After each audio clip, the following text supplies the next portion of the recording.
Well, hello there. Our starter question for today is, what did the scribe call Jesus?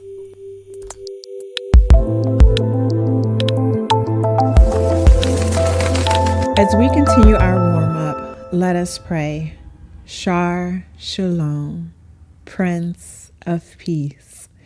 Lord Jesus, you are our Prince of Peace. Command peace into our hearts and our minds so that we can find sweet rest in your will. Give us peace that surpasses all understanding. Guard our hearts and our minds. In Jesus' name we pray. Amen.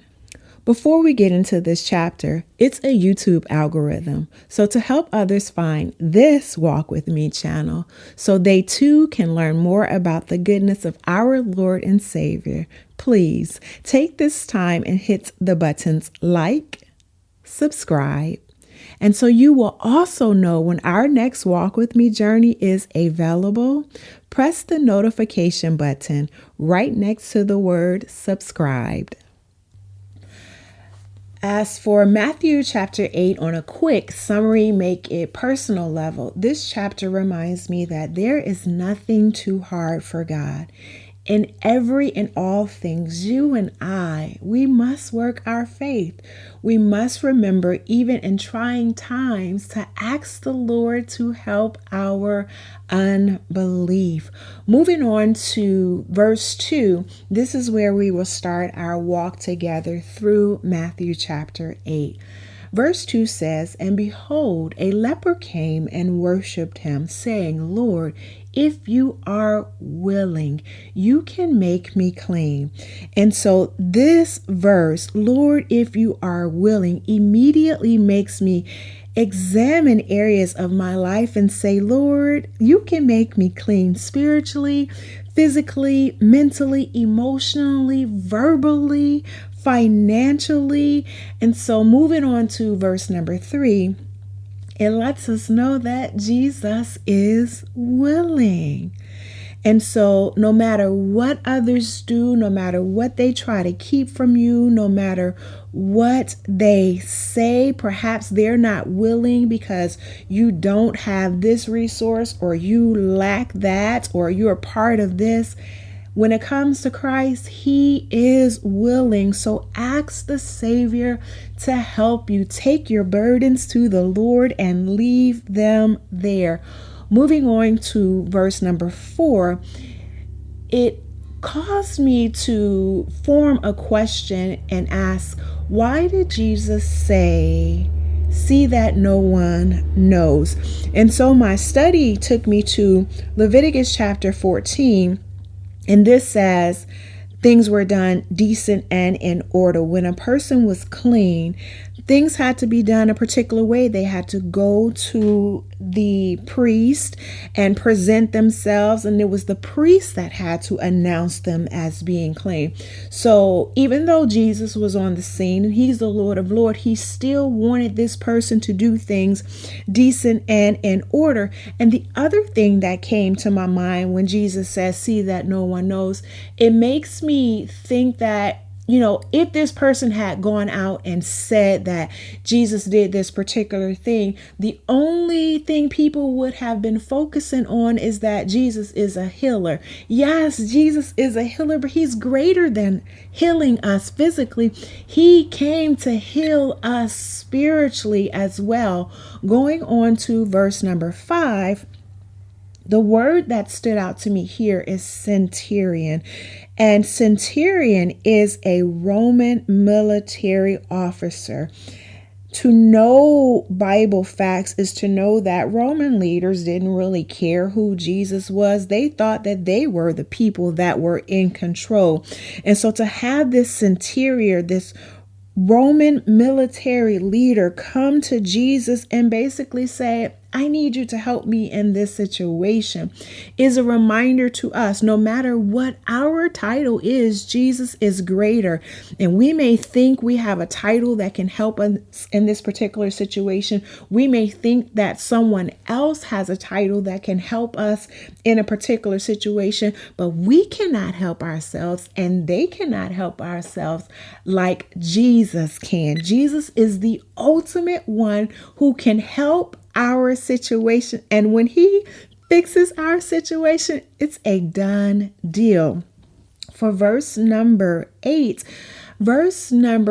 says, the centurion answered and said, Lord, I am not worthy that you should come under my roof, but only speak a word and my servant will be healed.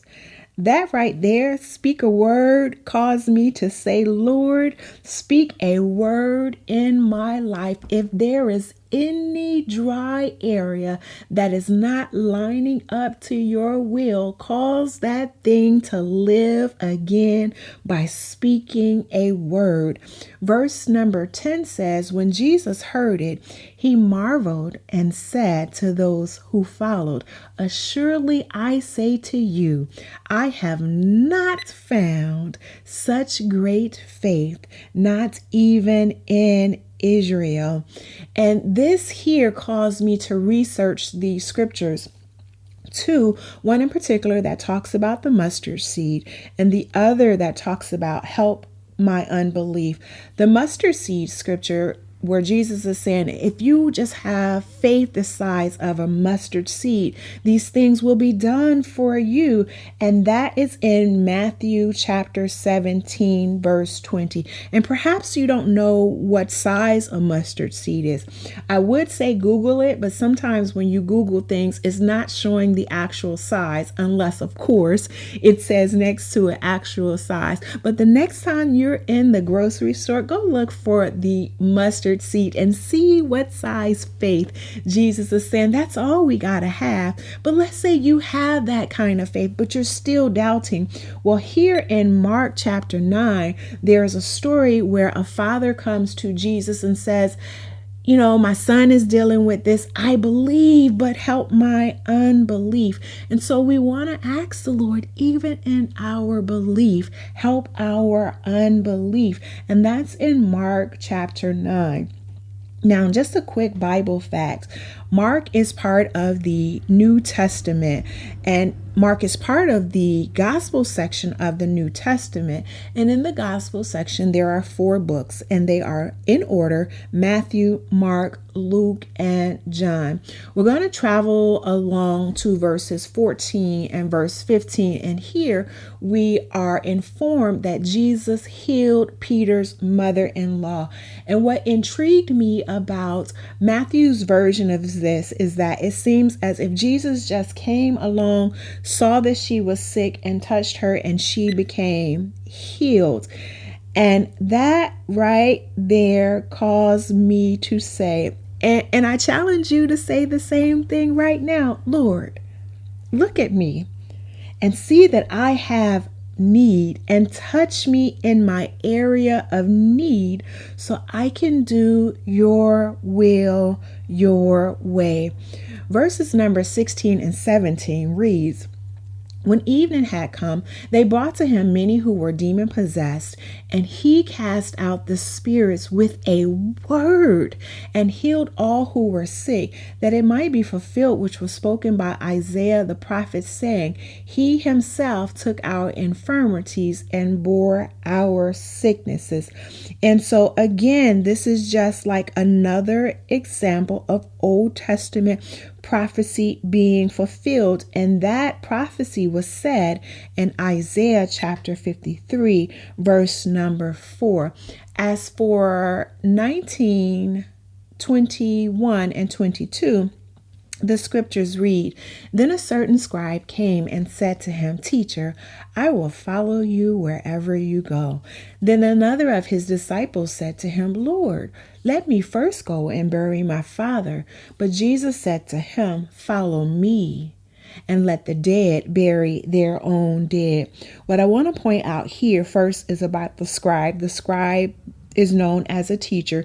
And so he is identifying Jesus as a teacher. But what I feel that he failed to realize is that our Lord and Savior is more than a teacher. He is Lord of Lords and he is King of Kings. He is the great I am.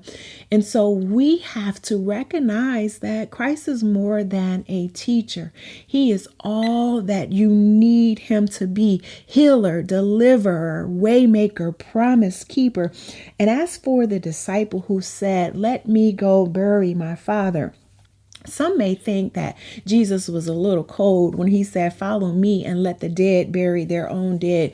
But what you have to understand is that back then, if a person was dead, their loved ones was right there with them. So this disciple wouldn't have necessarily been with Jesus at that time.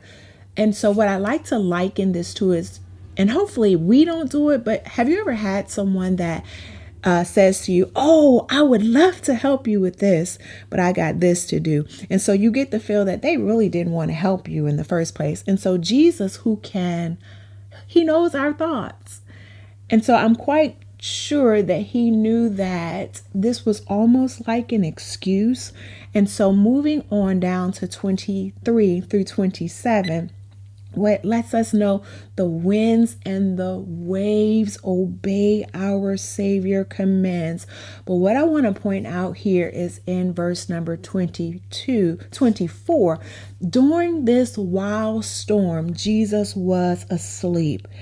And that lets me know that if Christ rests during the storms of life, he can give you perfect rest. Do you have a storm going on in your life and it seems to be tossing you to and forth? Ask the Lord to give you rest. Call on that mustard seed size faith if you have to, but he will give you rest. Now, ending in 28 through 34, there were men that were possessed by demons, and the demons asked the Lord to cast, if he must cast them out, command that they go into these swine. They went into the swine ran into the water, and they drowned. The people who were tending to the swine ran to the town to tell the town what just happened, but no, not because of the goodness of our Lord and Savior Jesus Christ delivering these men from this demon possession, but no, because their livelihood, their swine, was drowned in this water. So they were more concerned about the possessions. What I want to let you know is that if you lose a possession, take your eye off the possession and put your eye on the one who is able to restore. If you are losing something in this time frame, ask the Savior to help you. God bless you. I would love to hear from you. So see the questions in the description section below and leave a comment on what you got from the scriptures. Spectacular ones.